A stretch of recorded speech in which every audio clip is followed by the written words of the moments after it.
Jammu Srinagar highway कभी चट्टान खिसकने से तो कभी बर्फबारी से बंद हो जाता है। घाटी और दिल्ली में बातचीत का जो बंद रास्ता था वो भी अब खुल गया। पीएम मोदी ने कल जम्मू कश्मीर के नेताओं से बातचीत की शुरुआत करके फिर साबित कर दिया कि कश्मीरियत, इंसानियत और जमहूरियत बातचीत से ही जिंदा रह सकती है।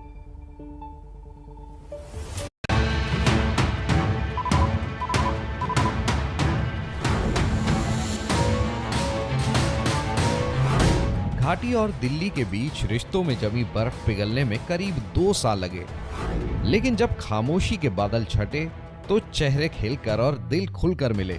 ये तस्वीरें सिर्फ तस्वीरें नहीं बल्कि जम्मू कश्मीर के लिए उम्मीद की नई किरण हैं।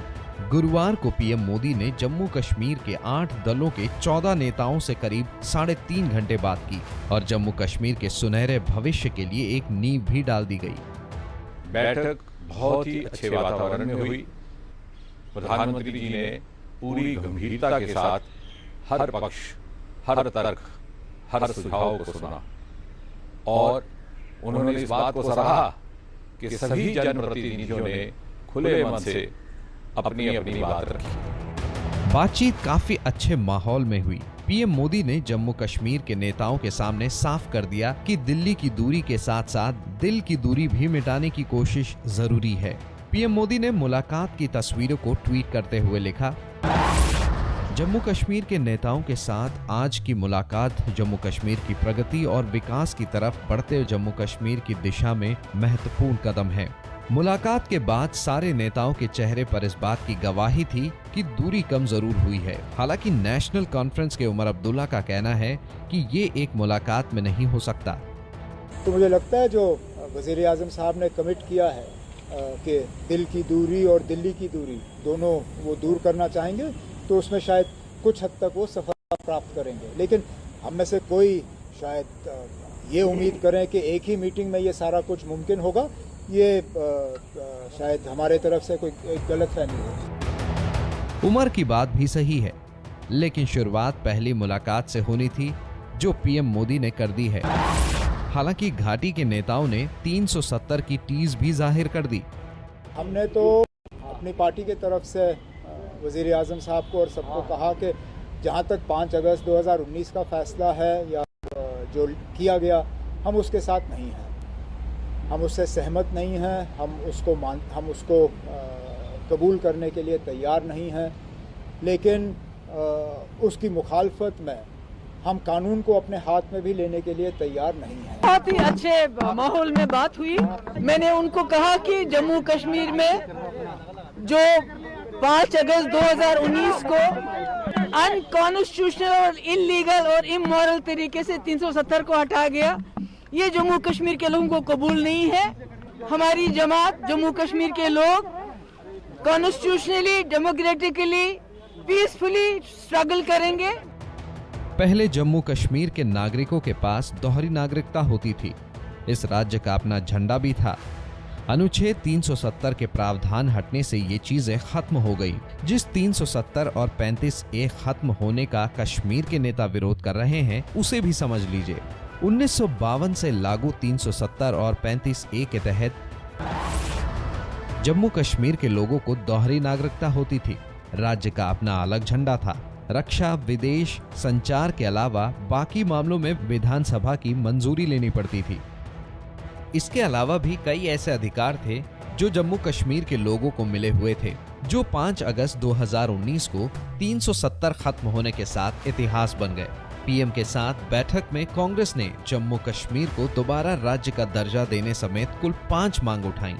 एक बड़ी मांग थी कि स्टेटहुड जल्दी देना चाहिए। लोगों ने कहा कि अब समय तो आ गया है, सब इलेक्शंस वगैरह हो गए, बीडीसी, डीडीसी इलेक्शन हो गए और अभी शांति भी है, सीज फायर भी है। कांग्रेस, एनसी, पीडीपी समेत शामिल सभी दल के नेताओं ने तसल्ली से अपनी बात रखी और पीएम मोदी ने सबकी बात गौर से सुनी और कहा कि हम जम्मू कश्मीर में लोकतांत्रिक प्रक्रिया के लिए पूरी तरह प्रतिबद्ध है। उन्होंने जोर देकर कहा कि डीडीसी चुनाव के सफल संचालन की तरह ही विधानसभा चुनाव कराना उनकी प्राथमिकता है। बातचीत के रास्ते में रुकावट के पत्थर पर ये पहली चोट है और कश्मीर के बेहतर भविष्य के लिए ये सिलसिला आगे भी चलता रहेगा।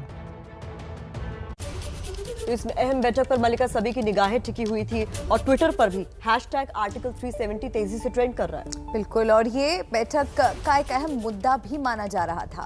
बहरहाल प्रधानमंत्री की इस बैठक में पहुंची जम्मू कश्मीर की पूर्व सीएम महबूबा मुफ्ती ने बैठक में एक बार फिर पाकिस्तान से बातचीत का मुद्दा उठाने का दावा किया है। कहा कि आप चाइना के साथ बात कर रहे हैं जहां लोगों का कोई इन्वॉल्वमेंट नहीं है, जम्मू कश्मीर में लोगों का इन्वॉल्वमेंट है।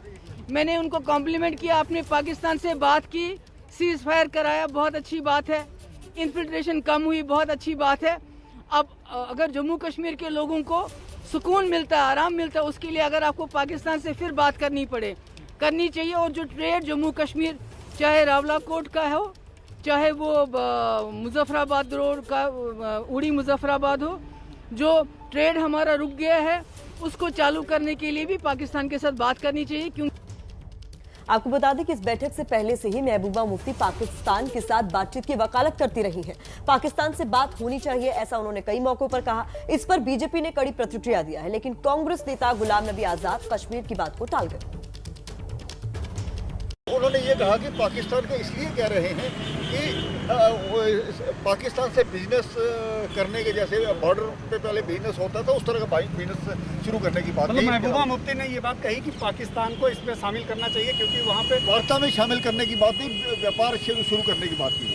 पाकिस्तान से व्यापार शुरू करने जैसी बातें रखी हैं। हाँ, ये पहले भी होता था, उन्होंने कहा इसको रोकना नहीं चाहिए। महबूबा मुफ्ती कह रही थी कि तालिबान से अगर बात हो सकती है तो पाकिस्तान से भी बात करनी चाहिए। अंदर ऐसी कोई उन्होंने बात नहीं। पर सर इस पर आपको तो अलग अलग नेताओं की प्रतिक्रिया तो हमने आपको दिखाई ही, लेकिन इस बयान पर महबूबा मुफ्ती की आलोचना कई तरफ से हो रही है। कल जम्मू में बैठक से पहले प्रदर्शन भी किया गया था।